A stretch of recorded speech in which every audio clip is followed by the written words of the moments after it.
Hi, and welcome back. In this video, we will take a look at the schedule of a sprint.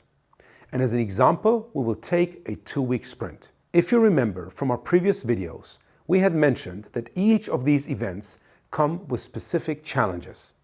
And the biggest challenge for the sprint review is that stakeholders are not present.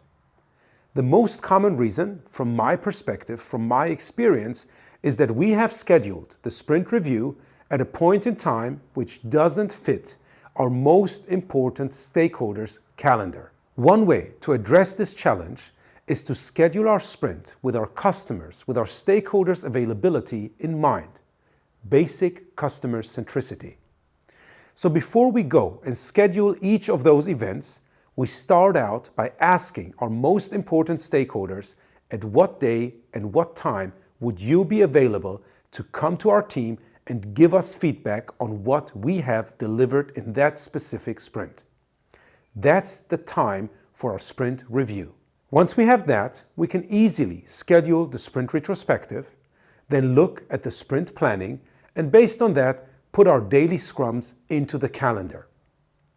The final event to be scheduled is our product backlog refinement.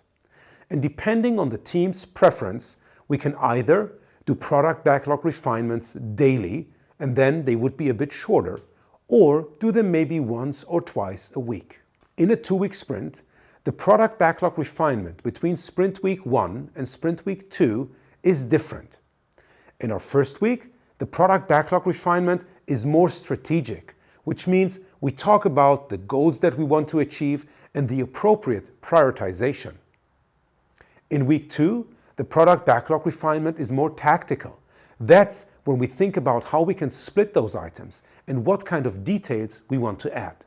Once we have added the product backlog refinement, the schedule of our sprint is finished. I hope this video gave you a good understanding on how to schedule your sprint and to have customer centricity even in the most simple things.